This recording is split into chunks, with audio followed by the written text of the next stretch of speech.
오늘 설교 제목이요, 신앙생활은 하나님을 알아가는 것입니다 라는 제목입니다.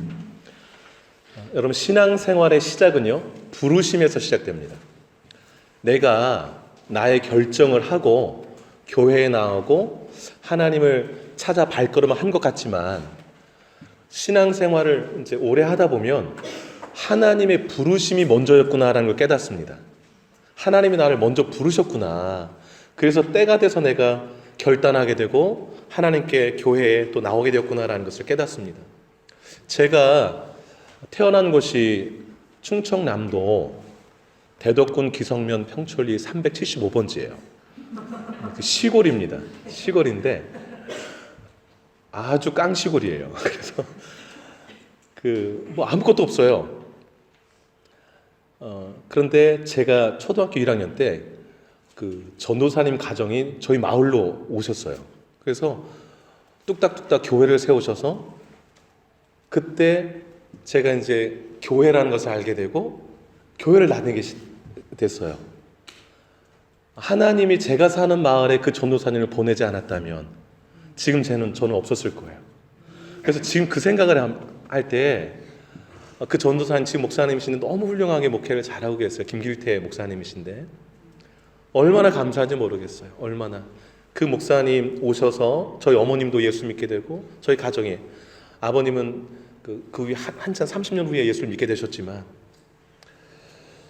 먼저 찾아와서 나를 부르시는 그 하나님. 제가 교회를 처음 나간 게 초등학교 1학년 때였습니다.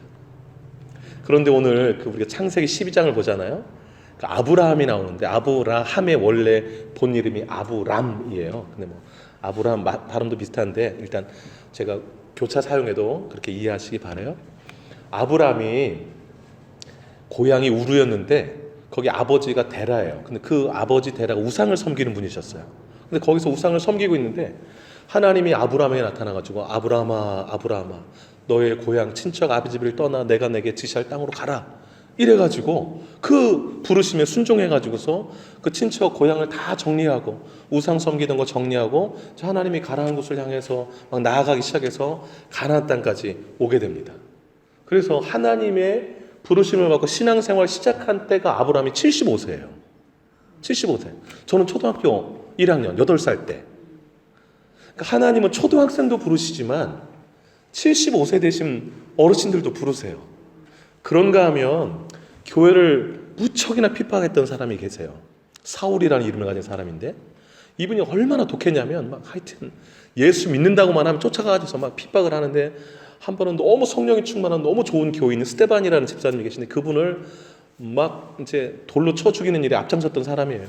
이 사람이 분이 안 풀려가지고 더 잡겠다고 다메섹이라는 곳으로 가는 도중에 난 12시인데 해가 쨍쨍할 때에 그 햇빛보다 더 밝은 빛이 그 사울이라는 사람과 같이 가는 사람들을 쫙 비췄어요.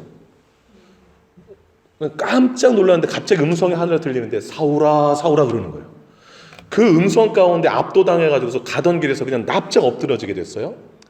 그래가지고 뭐 너무 놀라기도 하고, 이 음성이 사람의 소리는 아닌데 압도하는 게 있어가지고 주여 누십니까가 절로 튀어나왔어요. 그랬더니 그 하늘에서 음성이 나기를 나는 네가 핍박하는 예수라. 이 말 듣고 깜짝 놀란 거예요. 왜냐하면 자기는 예수가 부활하지 않고 제자들이 예수님 시체 훔쳐갔다가 부활했다고 거짓말한 줄 알았어요. 그래가지고 예수 믿는 것도 다 거짓말쟁이라고 막 잡아 감옥에 넣고 돌 던져 죽이기까지 하고 이랬는데, 그 예수는 부활할 수 없다고 생각했던 그 예수가 그 태양보다 더 밝은 빛으로 나타나서 자기를 부르는 거예요. 깜짝 놀랐죠. 그 빛 때문에 눈이 안 보이기 시작했어요. 그래가지고 그 같이 있는 사람들은 눈이 멀쩡한데 이 사울만 눈이 안 보여요. 그래가지고 붙들려가지고 다메섹까지 가가지고서 3일 동안 먹지도 마시지도 못하고 그냥 3일을 보낸 거예요. 그때 하나님이 아나니아라는 사람을 불러가지고 그 다메섹에 사울이 와 있는데 사울한테 가서 안수해서 그 눈을 떠서 보게 하고 나의 그 계시를 전해라 이래가지고, 아나니아가 갑자기 하나님의 그 음성을 듣고서 그 사울은 우리를 핍박하는 사람인데 가서 이거 이상하게 일이 꼬이면 어떡합니까? 가라 이래가지고서 순종해서 갔어요. 가니까 간 대로 있어요, 사울이. 그래서 사울한테 안수를 기도를 해요. 그 성경에 이렇게 나와요. 예수께서 너를 다시 보게 하시고 성령으로 충만하게 하신다. 이랬더니 눈에 비닐 같은 게 벗겨지면서 다시 보기 시작하는 거예요. 그래서 아나니아가 그 사울한테 너는 하나님께서 이방인에게 예수 전하라고 택한 그릇이다. 이래가지고 그때부터 눈이 떠져가지고 핍박자 사울이 예수를 전하는 전도자 사울로 바뀐 거예요.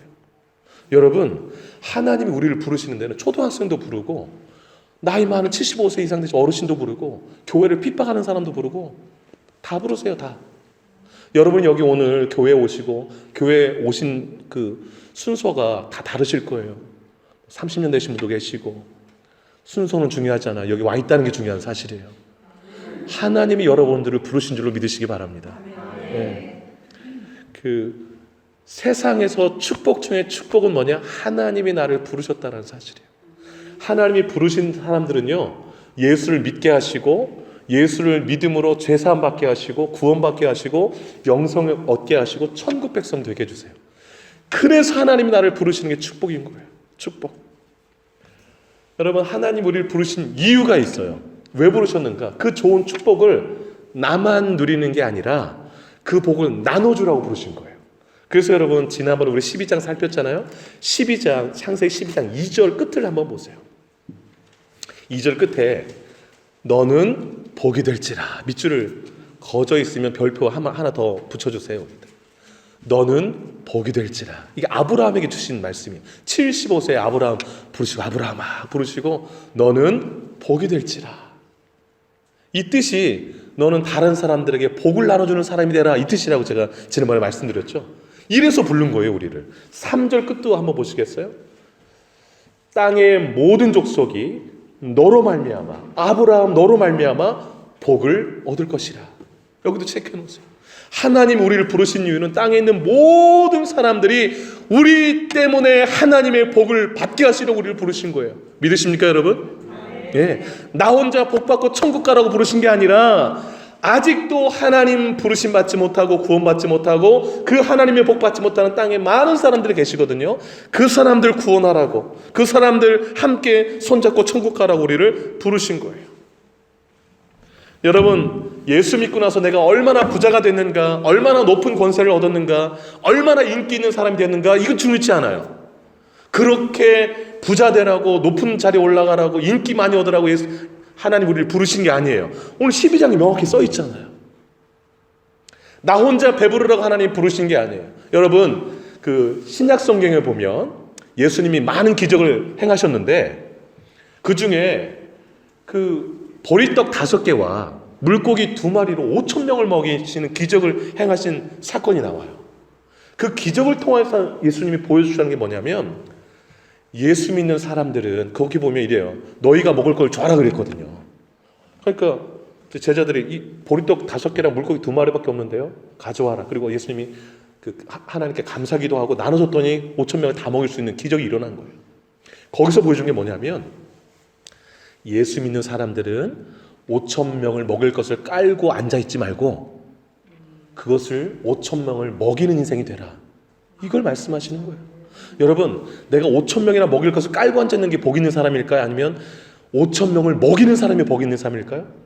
먹이는 사람이 복 있는 사람이죠. 그래서 이 하나님께 부름받은 사람들은요, 잘 먹여요. 옆에 사람들을 먹이면서 행복해해요. 그게 진짜 은혜 받은 사람이에요. 다른 사람을 도울 때 행복해해요. 이게 진짜 하나님께 부름받고 구원받고 은혜 받은 사람이에요.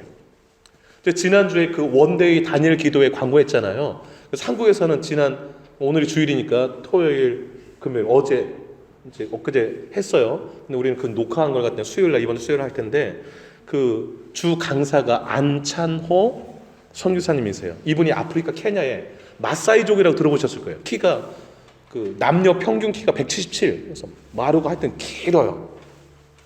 사자도 죽이는 사람들, 이렇게 사자도 안 무서워하고 되게 호전적이에요. 그런데 그 이 안찬호 선교사님이 신학대학 졸업했더니 그 담임 목사님이 아프리카 한번 가봐라 이러는 거예요.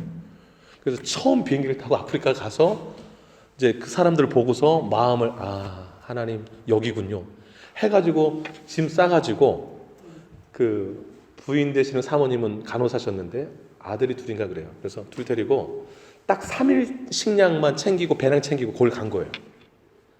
그 마사이족 있는 케냐걸로. 근데 여러분 그가 호전적인 사람이라고 했잖아요. 도착했는데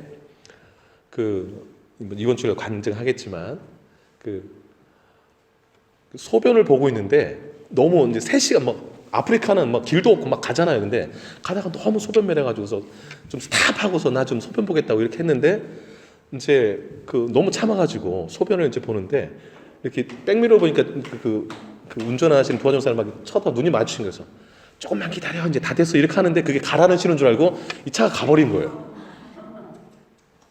그래서 이제 끊을 수도 그런데 벌써 갔어요. 이제 근데 간 상황에서 그 마사이족이 딱 등장을 한 거예요. 기특하는 사람이 언제 왔는지. 그러더니 나 여기서 너 3개월 기다렸어 이러더래요. 그래서 데리고 이제 가는데 거기 아프리카는 그쪽 길도 없는데 하여튼 따라가는데 한 7시간 걸어갔대요. 7시간을 걸어갔다가 갔는데 이러다가 이제 그 쇠 가죽에 뚫뚫 말려가지고 나무에 매달렸어요. 매달렸는데 밑에 보니까 이미 네덜란드인가 선교사님 벌써 죽어 있고 이렇게. 하여튼 그런 파란만장 스토리가 펼쳐져요. 수요일 날 오세요. 근데 죽을 고비를 엄청 많이 넘기신 거예요. 죽을 고비를. 그 마사이족 언어도 몰라요. 그래가지고 거기 매달려가지고 밑에는 죽어 있는데 그 죽은 선교사님 보고 이랬대. 저 묻어도 안 주저도 이 나쁜 놈들 처음에 하여튼 그분이 다혈질인데 어떻게 사람 저렇게 놓을 수 있냐 이래가지고. 하여튼 죽을 고비를 많이 넘겼어요. 근데 이분이 그 마사이족에서 30년을 사역했어요. 거기서 30년. 91년에 갔는데 지금 오늘 19년이니까 근 30년이 다 돼가요. 근데 지금 놀라운 것은 뭐냐면 이분이요 그 마사이족 인구가 35만 명이래요. 근데 35만 명이 다 그 부족들만 추장이 있잖아요. 근데 이분이 마사이족 35만 그 마사이족의 명예 대추장이 되셨어요. 이게 엄청난 일이에요. 엄청난 일. 이분이 거기 가서 30년 죽을 고비가 중간에 엄청 많아요. 대화도 안 통하고 그런데 그 문화가 다르니까. 간증에 집회 때 간증에는 안 나온 이분이 쓴 책이 들어쓰심이라는 책이 제가 이제 인터넷으로 이렇게 이북으로 해서 읽었는데 배너 영화를 틀어준 거예요. 배너 영화. 거기도 이제 기독교 예수님 나오니까. 근데 거기 로마 병정이 나오잖아요. 로마 군사들이. 근데 로마 군사들이 나오니까 이 마사이족들이 그걸 처음 본 거예요. 그리고 밤에 틀어주니까 창 들고 이 스크린을 다 찍고 영상이 다 부시고 이런 거예요. 왜냐하면 이 선교사가 이 군사들 데리고 왔다 이거예요. 마사이족 다 죽이려고. 그 정도인 거예요. 이 문화 자체가 저기 돼서. 그러니까 그리고서 거의 죽을 고비가 너무 많이 넘겼는데 이분이 30년간 그 속에 사역하면서 교회를 32개의 교회를 세우고 23개 유치원, 21개 초등학교, 3개 중고등학교, 대학교 하나, 그리고 의료인들이 많이 필요해서 그걸 양성할 수 있는 센터, 그리고 농장을 하고 30년. 그래서 그 노고가 너무 인정되어서 2007년에 아펜잘러 선교 대상을 받고요. 2003년에 대한민국 국민 포장까지 받으셨어요. 2000년에 한인 세계 선교사 선교 대상도 받고 그 마사이족 35만 명 중에 4만 명 전도했대요. 4만 명. 어마어마하지 않아요? 저는 이분이 가장 복 있는 사람이라고 생각해요. 이분이 왜 글로 가서 그 죽을 고비를 많이 넘기면서 그렇게 선교했을까? 오늘 이 말씀 때문 아니겠어요? 찬호야 너 일로 와. 넌 복이 돼야 돼. 이 말에 순종하고 간 거예요. 가서 보이니까 일로 부르셨구나 하고서 가신 거죠. 이러한 삶 살라고 하나님이 우리 부르신 거예요. 근데 우리 모두가 다 아프리카 갈 수는 없잖아요. 그럼 이 일은 다 누가 해요? 그래서 우리가 할 일은 뭐냐? 우리 주변의 사람들에게, 가족에게, 직장에, 상사, 학교 가면 친구들에게 이 복이 흘러가게 하는 거예요. 이 복이 내가 경험한 하나님의 복을 흘려보내게 하는 거예요. 그럼 이렇게 흘려보내는 복 있는 인생을 살려면 어떻게 해야 되는가? 하나님 그렇게 복이 흘려보내는 사람이 살게 하시려고 하나님이 어떻게 하시는가 부르신 다음에 하나님을 경험하게 해주세요. 내가 왜냐면 불렀으니까 모를 거 아니에요. 처음에는 하나님 어떤 분이신지. 자 보세요. 우리가 지난 시간에 창세기 12장 1절부터 이 9절까지를 살폈어요. 이게 75세에 아브라함을 부르신 장면이에요. 불러가지고 하나님이 가라 하니까 지시한 땅이 아니라 지시할 땅으로 가라고 해서 그냥 말만 믿고 가는 거예요. 스톱할 때까지. 그래서 스톱했는데 그게 가나안 땅이었어요. 그래서 거기서 이제 장막 피고 아 여기구나라고 해서 신앙생활이 시작이 돼요. 그게 오늘 10절부터 이제 신앙생활 시작되는데 오늘 10절부터 흘러가는 아브라함이 뭐냐면 나 이런 사람 이런 존재라고 하나님이 당신을 드러내시는 거예요. 하나님을 알아가고 배워가는 게 신앙생활이 시작이 되는 것이죠. 여러분 오늘은요 2가지만 말씀드리려고 해요. 오늘 2가지. 하나님이 아브라함을 부르셔가지고 아브라함에게 어떤 하나님으로 하나님이 아브라함에게 나타나셨는가. 아브라함의 생애를 따라가면서 계속 이 아브라함에게 나타나신 하나님을 좀 여러분께 소개할까 해요. 오늘은 2가지를 좀 소개할까 해요. 첫 번째 아브라함에게 나타나신 하나님은 실수와 연약함 가운데 개입하시는 하나님이에요. 여러분 우리가 완전하지 않잖아요. 처음 예수 믿고 나서 뭐 완벽하게 하나님 기쁘시게 하는 삶을 어떻게 살아요? 실수 연발이죠. 여러분 기억하세요. 내가 이제 하나님 날 부르셨으면 내 삶은 꽃길만 펼쳐지리라. 그렇지 않아요. 그렇지 않아요. 하나님 우리를 부르실 때에 너 이제부터는 아무 근심 걱정도 없이 그냥 살게 해줄게 이렇게 부르시는 게 아니에요. 여러분 10절 한번 보시겠어요? 오늘 보면 10절. 그 땅은 스톱 여기야 라고 한 그 땅에 가나안 땅. 그래서 막 한참 가는데 스톱한 그 땅에 기근이 들었다고 그래요. 하나님이 여기야 한 그 땅에 기근이 들은 거예요. 아니 하나님 부르셨으면 먹고 살만하게 다 마련해 놓으시 이 기근이 들게 한 거예요. 그래서 아브라함이 애굽은 가나안 땅에서 이스라엘에서 밑으로 가면 이집트 나오잖아요. 계속 내려간 거예요. 왜냐하면 이집트에는 나일강이 있어가지고서 하늘에서 비가 나도 그냥 뭐 늘 물이 풍족해요. 그래서 그걸로 내려간 거예요. 10절 끝에 이는 그 땅에 기근이 심했더라. 너무 심해가지고 그냥 나도 모르게 발길이 애굽으로 내려간 거예요. 여기서 좀 실수가 있는데 하나님께 좀 물었어야 되는데 하나님 나 이제 스톱하라고 해서 여기 와서 스톱했는데 왜 이렇게 고난이 많아요? 왜 이렇게 삶이 폭폭해요? 우리 집에 왜 이렇게 일이 많아요? 왜 이렇게 저한테 슬픈 일이 많이 있어요? 하나님 저 어떻게 살라고 부르신 거예요? 이렇게 기도하면 좋을 텐데 눈치 좀 보다가 이제 좀 편한 곳으로 내려간 거예요. 내려가는 그 상황 가운데서 이제 아브라함이 좀 실수를 좀 하는 장면이 나와요. 너무 연약해서 애굽으로 내려가다 보니까 옆에 결혼했으니까 사라가 있었는데 이 사라의 미모가 뭐 절세 미모예요. 미스 코리아는 뭐 저리 가라 할 정도로 연세가 꽤 드셨는데도 불구하고 그래가지고 가다 보니까 아브라함이 생각하기를 사라가 너무 예뻐요. 근데 그 당시 근동에는 예쁜 여자가 나타났다, 그 결혼했다 그러면 남편을 죽이고 그 여인을 차지하는 게 있었어요. 그러니까 이제 불안한 거예요. 아내가 너무 예쁘니까. 그래서 아내가 예쁜 게 남편에게 썩 좋은 건 아니에요. 이렇게 불안함을 주니까. 근데 가다가 이 불안감이 있어가지고 뭐라고 하냐면 여보 당신이 미인이잖아. 알지? 그랬더니 그러는 거예요. 우리가 애굽이라는 큰 도시로 가는데 거기서 당신의 미모를 보고 거기서 눈이 뒤집힌 사람이 나 죽이고 당신 차지하면 어떡해. 그러니까 당신 내 누이라고 하자. 이런 거예요. 누이라고 하면 어떻게 하냐면 이제 신부 지참금을 내고 그 아내를 데려가면 되는 거예요. 아니 남자가 한번 결혼했으면 목숨 걸고 아내를 지켜야지. 자기 살겠다고 아내라고 하지 말고 이제 누이라고 합시다. 나 죽으면 안 되니까. 이러고 내려간 거예요. 그랬더니 뭐 남편이 그러자고 그러니까 속은 상하지만 뭐 저런 남자가 있어 내가 저런 남자 뭐 결혼했나 뭐 이런 마음도 들었겠죠. 그럼 내려간 거예요. 내려가는 아니나 다를까 애굽에 갔더니 벌써 소문이 쫙 퍼진 거예요. 너 봤어? 들었어? 그 사람이 오는데 와, 그렇게 생긴 여자는 난 처음 봤어. 뭐 이러고서 소문이 쫙 애굽까지 퍼졌는데 그 소문이 왕궁까지 퍼졌어요. 그래서 바로 애굽의 왕이 바로라고 그러거든요. 대통령이랑 똑같은 단어예요. 바로가 왕이라는 뜻인데 애굽의 바로 왕에까지 그 사라라는 여인이 너무 미인이다는 게 들렸어요. 그래가지고서 바로 왕이 보고 싶었어요. 좀 데리고 와라. 그래서 사라가 궁까지 갔어요. 그래서 얘기했더니 누인데요. 막 이래가지고 그래? 그랬더니 그 바로가 딱 첫눈에 반해가지고서 첩으로 삼고 싶었던 거예요.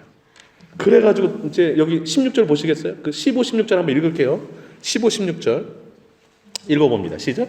바로의 고관들도 그를 보고 바로 앞에 칭찬함으로 그 여인을 바로의 궁으로 이끌어들인지라 이에 바로가 그로 말미암아 아브라함을 후대함으로 아브라함이 양과 소와 노비와 암수나귀와 낙타를 얻었더라. 뭐 이런 거 돈 받고 이제 아내를 넘긴 거예요. 이런 남자가 어디 있어요? 이런 남자가 자기 살겠다고. 여러분, 이 사라가 남편이 그거 다 받고서 이제 그 사라만 왕궁에 남고 아브라함은 이제 궁에서 이제 나간 이 모습에서 얼마나 마음이 배신감 느꼈겠어요. 여러분 잘 보세요. 내가 이제 하나님 부르셔가지고 신앙생활 시작했는데 고난이 막 삶이 있어요. 그러다 이제 점점 뭐 이렇게 내려가는데 내가 죽을 것 같아. 그래가지고 거짓말도 하고 뭐 임기응변도 하고 뭐 이런 일을 하는 거예요. 지금 상황이 너무 안 좋게 펼쳐져서 하나님 부르셨는데 믿음의 사람은 넌 복이 돼야 돼 했는데 뭐 거짓말하지 뭐 상황이 여치 않아요. 뭐 이제 아내 팔고서 이제 뭐 돈은 생겼지만 뭐 기쁘지도 않고 막 이러는 거예요. 상황이 자체가. 여러분 17절이 중요해요. 17절 동그라미 하세요. 이때 하나님이 개입하세요. 이때 여러분 왕궁에 이제 사람만 남았어요. 부인만. 아브라함이 어떻게 할 수가 없어요. 거기는 뭐 다 군인들도 다 지키고 이러니까 그때 하나님이 어떻게 하셨는가. 17절 한번 보시겠습니다. 17절 함께 읽을게요. 시작. 여호와께서 아브라함의 아내 사라의 일로 바로와 그 집에 큰 재앙을 내리신지라. 이 큰 재앙이 어떤 재앙인지는 나오지 않아요, 성경에. 그래서 알려고 하지 마세요. 나오지 않은 거 알려고 하다 이상한 쪽으로 빠지니까. 중요한 것은 큰 재앙을 내리셨는데 이 재앙 때문에 바로가 겁을 덜컥 먹었어요. 너무 놀래가지고. 근데 좀 추측을 해보건대 아마 하나님이 짠 나타나지 않았나 이런 생각도 해보게 돼요. 근데 하여튼 겁을 많이 먹었어요. 그래가지고 18절 그 다음 절에 보면 아브라함 불러가지고서 막 이래요. 너 어째서 속여서 나를 왜 누이라고 해가지고 내 아내 삼으려고 이렇게 왕궁에 들이게 했느냐. 그리고 뭐라고 하냐면 얼른 네 아내 데리고 가라 이래요. 그러니까 사라에게는 몸에 손도 안 댄 거예요. 이렇게 손을 대지 못한 하나님이 개입하셔서 그 삶에 쑥 들어가신 거예요. 하나님이. 우리가 실수하고 연약한 가운데 막 앞뒤 못 가리고 이런 상황에서 헤매고 있을 때 내 손을 떠나서 나는 어찌할 수 없을 때 하나님이 내 삶에 쑥 들어와요. 이게 하나님의 개입이에요. 어떤 사람에게 하나님이 부르신 사람에게는 이게 놀라운 축복이에요. 그 쑥 들어와서 어떻게 하시는가? 내가 실수하고 연약했던 그 상황들을 수습해 갔어요. 그리고 바른 길을 걸어가도록. 여러분 오늘 본문을 주목해 보세요. 바로 왕이에요. 그런데 내가 속임을 당했어요. 얼마나 괘씸해요. 그러면 불러다가 바로 죽일 수 있는 거예요. 아브라함을. 그리고 줬던 그 양, 노비, 뭐 이런 거, 소, 이런 거 다시 도로 가져갈 수 있는 거예요. 그런데 얼마나 겁을 먹었던지 손대지만 또 했을 거예요. 그랬더니 그냥 다 가지고 일단 애굽을 떠나라는 거예요. 그래서 그 모든 걸 다 가지고 아내도 다치지 않고 손도 안 대고 아내와 함께 애굽을 이제 떠나서 다시 가나안 땅으로 올라오게 되는 게 오늘 본문의 전체 스토리예요. 무엇을 보여줍니까? 내가 신앙생활 시작해서 나아갈 때 실수하고 넘어지고 어려운 일이 있지만 그 상황 가운데 하나님은 개입해 들어오신다. 그리고 우리의 삶을 바른 길로 인도하신다. 이 상황에서 아브라함이 뭘 배웠을 것 같습니까, 여러분? 개입해 오시는 하나님 가운데서 무엇을 배웠을까요? 내 생명과 안전은 내가 보호하는 게 아니었구나 라는 거예요. 내가 괜히 거짓말했네. 거짓말을 괜히 했구나. 아내도 됐을 뻔한 하나님이. 왜냐하면 바로에게 하나님이 직접 나타나셔가지고서 이렇게 역사하셔서 바로를 통해가지고 그냥 가라고 했으니 이거 내가 거짓말 안 했어도 하나님 날 지켜주실 텐데 이걸 다 배우는 거예요. 생명과 안전은 하나님의 손에 있는 거구나.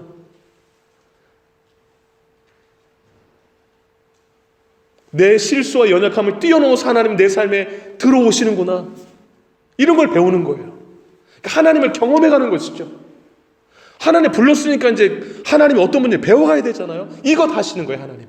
그래서 신앙생활은 뭐냐? 오늘 설교 제목 하나님을 알아가는 게 신앙생활이에요. 그래서 교회 오시면 물론 성도님들도 많이 알아가셔야 되지만 하나님이 어떤 분이신지 이거 알아가는 걸 힘쓰시기를 바라요. 하나님이 어떤 분이신지. 하나님은요 하늘 저 멀리 계시기도 하지만 내 삶에 깊숙이 들어와서 나의 모든 상황을 주목하여 보시고 내가 신음하는 그 기도 소리도 들으시고 내가 마음에 말 못하는 마음의 응어리도 다 들으시는 분이 있어요. 다 들으시는 분이. 성경에 다 나와요. 성경에 다 나와요. 성경에 다 나와요. 앞으로 신앙생활 걸음걸음 하시면서 이 하나님을 자주 만나실 수 있기를 바라요. 내 삶에 개입하시는 하나님. 두 번째, 아브라함에게 두 번째로 나타난 하나님은 어떤 하나님인가? 예배를 통하여 영적인 눈을 열어주시는 하나님이세요. 예배를 통하여 영적인 눈을 열어주시는 하나님. 여러분, 우리가 이제 10장부터 오늘 12장 10절부터 20절까지 읽었잖아요. 이제 다 그 애굽에서의 그 좀 어려움을 겪고 이제 올라왔어요. 그게 13장 한번 보시겠어요? 13장 1절을 한번 읽어볼게요. 13장 1절 시작.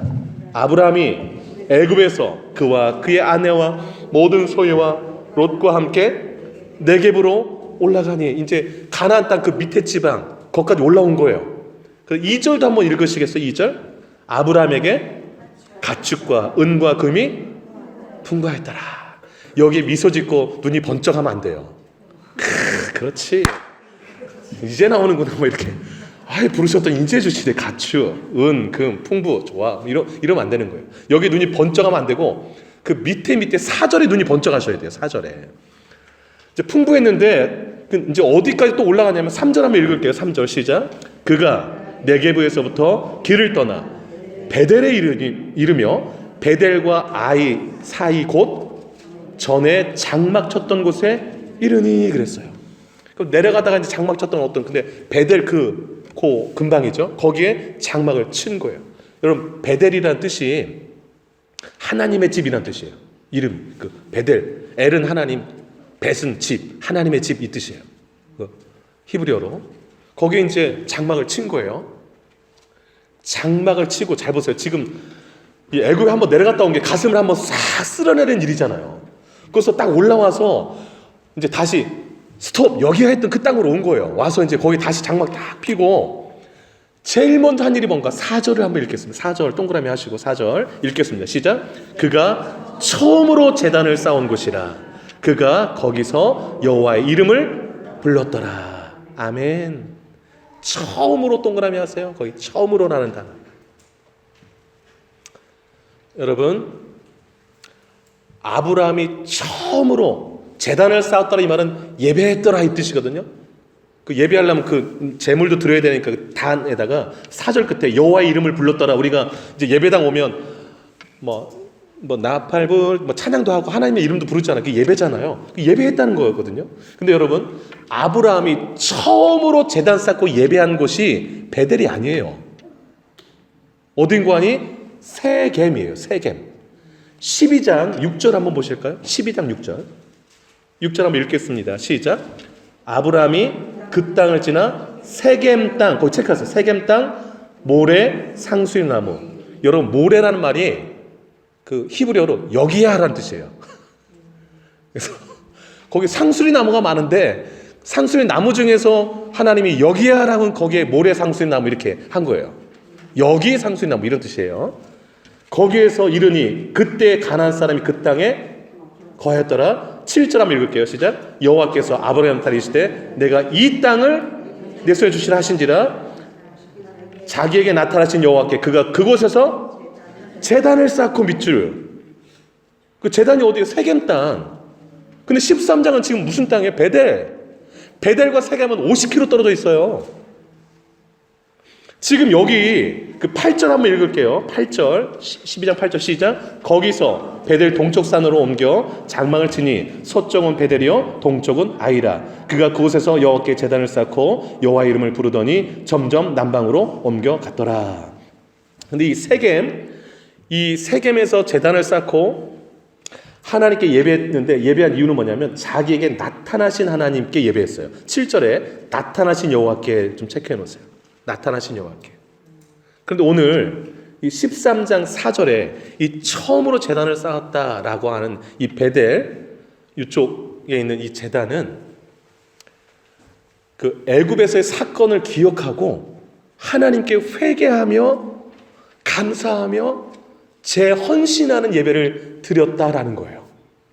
그래서 여러분, 우리가 신앙생활하면서 중요한 게 뭐냐면 내가 하나님께 처음으로 이런 감격스러운 눈물과 회개와 결단, 감사의 이 뭔가 스파크가 일어나는 예배를 드리는 것, 이게 너무너무 중요하다라는 것을 말씀드리고 싶어요. 이런 예배가 있어야 된다는 것을 말씀드리고 싶은 거예요. 이런 예배가 왜 중요할까요? 그런 예배를 드려야 눈이 열려요. 눈이, 영적인 눈이 열려요. 그래서 그런 눈이 열리면 세상이 새롭게 보이는 거예요. 새롭게. 여러분, 아브라함이 은과 금과 가축이 많았다고 그랬잖아요. 아브라함과 함께 산 조카 롯인데 그 조카도 많았어요. 그래서 보니까 이 가축들이 많으니까 풀 뜯어 먹을 건 너무 적고, 왜냐하면 가뭄이 막 있었으니까. 그랬더니 아브라함의 양들을 지키는, 가축들을 지키는 목자와 그 조카 롯의 가축을 지키는 목자가 서로 싸운 거예요. 내가 이 땅에서 먹일 거야, 싸운 거예요. 그랬더니 아브라함이 이 예배를 드리고 난 다음에 아브라함이 딱 보니까 싸우는 걸 보고서 이제 롯을 불렀어요. 조카야, 야, 여기 지금 믿지 않은 사람들도 이 가나안 땅에 많이 사는데 우리 가족끼리 싸우면 되겠냐? 그러면서, 야, 네가 원하는 땅을 먼저 취해라. 네가 우하면 난 좌하고 네가 좌하면 나 우하게. 이런 우아한 소리를 해요. 여러분, 성경 한번 볼까요? 8절 9절, 13장 8절 9절 한번 읽겠습니다. 8절 9절 읽어봅니다. 시작. 아브라함이 롯에게 이르되 우리는 한 친족이니라. 나나 너나 내 목자나 네 목자나 서로 다투게 하지 말자. 네 앞에 온 땅이 있지 아니하냐. 나를 떠나가라. 네가 좌하면 나는 우하고 네가 우하면. 여러분, 예배에 스파크가 일어나는 사람 이러는 거예요. 싸우지를 않아요. 내가 예배 드리고 가서 막 싸웠다, 이건 예배 제대로 못 드린 사람이에요. 예배 드리고 하면 집에서 절대 안 싸워요. 너와 내 나가 다 친족인데 왜 싸우랴, 이러는 거예요. 그리고 네가 좌하면 난 우하리라. 당신 된장찌개 먹고 난 나중에 김치찌개 먹을게, 이러는 거죠. 김치찌개 막 가도 싸우고 외식 갔는데 이 집 가다 저 집 가다 싸우고 이런 거 안 해요. 유치하게, 우아하게. 자, 오늘부터 집에 가시면 네가 우하면 난 좌하리라, 이렇게 하시길 바래요. 이게 스파크가 좀 일어나야 돼요. 스파크가. 그랬는데 그 다음이 중요해요. 그 다음이. 그랬더니 이 조카가, 삼촌이 좀 이렇게 양보하고 그러면, 삼촌, 제가 죄송해요. 제가 좀 단속 좀 할게요. 제가 삼촌 떠나서 어떻게 갔습니까? 제가 신앙 따라서 같이 왔는데, 이러면 좋은데, 이게 돈이 많아지다 보니까 눈이 또 이렇게 살짝 이렇게 간 거예요. 그래서 아직 영안이 안 열렸어요. 영안이. 여러분, 그 다음 10절을 한번 보세요. 10절. 이에 롯이 눈을 들어, 동그라미 하세요. 눈을 들어가지고, 그럼 어디 볼까? 어디가 좋을까? 선택권이 너무 왔으니. 이래가지고 이제 본 거예요. 그래가지고 요단 지역을 보는데 소알까지 보니까 온 땅에 물이 가득해. 물이 많다는 것은 목초지가 많다는 거죠. 됐다, 저기다 한 거야. 딱 보니까 에덴 동산 같아요. 그리고 애굽 땅, 애굽에서 나오는데 거기는 물이 풍부하니까 됐다, 절로 갈게요, 그런 거예요. 절로. 근데 여러분, 이 10절에 롯이 눈을 들어에, 이 롯이 바라본 이 눈, 세속적인 눈이었어요. 이거 조심하셔야 되는 거예요. 그러니까 이 세상적으로 풍요로운 것들만 눈에 들어오고 그것만 쫓아가는 것. 아직 롯은 영적인 눈이 활짝 열리지 않았던 거예요. 그래가지고 그거 좋다고 해가지고서 11절 보시겠어요? 뒤도 안 돌아보고 가요. 11절 한번 읽을게요. 자, 먼저 11절 한번 읽을까요? 시작. 그러므로 롯이 요단 온 지역을 택하고 동으로 옮기니 그들이 서로 빠이빠이 하고 갔어요. 근데 여러분, 주목하실 게 있어요. 롯이 택해서 간 그 지역이 어떤 곳인가? 여러분, 10절에서 그 온 땅에 물이 넉넉하니 그 다음에 뭐라고 했어요? 여호와께서 소돔과 고모라를 거기를 체크했어요. 멸하시기 전이었다. 이걸 못 본 거예요. 그냥 풍요로우면 다 좋을 줄 알고 더 부자 되겠네 이러고. 여러분, 13절을 한번 읽겠습니다. 13절 시작. 소돔 사람은 여호와 앞에 악하며 풍요 속에 숨겨진 악을 못 봤어요. 그리고 그 악 속으로 들어간 거예요. 그냥 이제 그 삼촌 잘 있어요, 잘 사세요, 간 거예요. 여러분 잘 아시죠? 소돔 고모라가 하나님 불심판 받아가지고 롯이 거기 도망쳐 나올 때 딸 둘만 딱 데리고 나왔어요. 가지고 간 거 하나도 못 건지고 나왔어요. 여러분, 하나도. 그런데 롯이 떠나간 다음에 기가 막힌 장면인데 또 다른 눈이 열린 사람이 나와요. 여러분, 14절 한번 보시겠어요? 14절 한번 큰 소리 읽겠습니다. 14절 시작. 하나님이 아브라함을 떠난 죄송해요, 롯이. 자, 시작. 롯이 아브라함을 떠난 후에 여호와께서 아브라함에게 이르시되 너는 눈을 들어, 동그라미 하세요. 이건 롯이 눈을 들어랑 또 다른 거예요. 이제 아브라함이 눈을 들었는데 이 눈은 영적인 눈이에요. 믿음의 눈. 같은 눈인데 달라요. 롯은 세속에 막 어떻게 하면 더 풍부할까, 이런 눈. 아브라함은 그 애굽에 가서 죽을 뻔했는데 다 하나님에서 이것도 다 생명도 하나님 지켜주는 거예요. 그래서 이제 예배도 드리고 회개하고 이래가지고 눈이 달라진 거예요.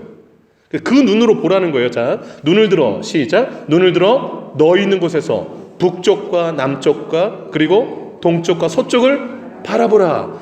자, 15절. 보이는 땅을 내가 너와 네 자손에게 주리니 영원히 누리라. 그 땅이 어딘고 하니 그 가나안 땅, 약속의 땅에, 이 땅에 너와 내 자손이 영원한 땅이 되리라. 이건 뭐냐면 하나님의 약속을 바라보는 축복을 말하는 거예요. 여러분, 예배드리면 세속적인 축복을 바라보는 눈에서 영적인 것을 바라보는 눈으로 바뀌어져요. 하나님이 그렇게 다가오셔서 그런 축복들을 보게 하시는 거예요. 하나님 지금 이 가나안 땅에, 약속의 땅에 아브라함처럼 하나님이 부르신 그 믿음의 사람들로 가득 채워져서 그 사람들이 전 세계를 뻗어나기를 원하신 거예요. 그 눈이 열리시기를 주의 이름으로 축복합니다. 그 예배를 통해서 열리는 거예요. 예배를 통해서. 마지막 13장 18절 한번 읽고 말씀을 좀 정리할게요. 18절 한번 읽어볼까요? 시작. 이에 아브라함의 장막을 옮겨 헤브론에 있는 마므레의 상수리 숲에 이르러 거주하며 거기서 여호와를 위하여 제단을 쌓았더라. 예배. 13장은 예배로 시작해서 예배로 끝나잖아요. 그 중간에 세속의 눈이 있고 믿음의 눈이 열리고, 이게 이제 부르짖어 신앙생활 시작하면 내가 실수하는 곳에 개입하시는 하나님도 만나고 그 다음에 예배 가운데 내 영적인 눈이 열리게 하시는 그 하나님도 만나는 거예요. 이 축복이 여러분 가운데 가득 넘치시기를 주의 이름으로 축복합니다. 아멘. 기도할게요.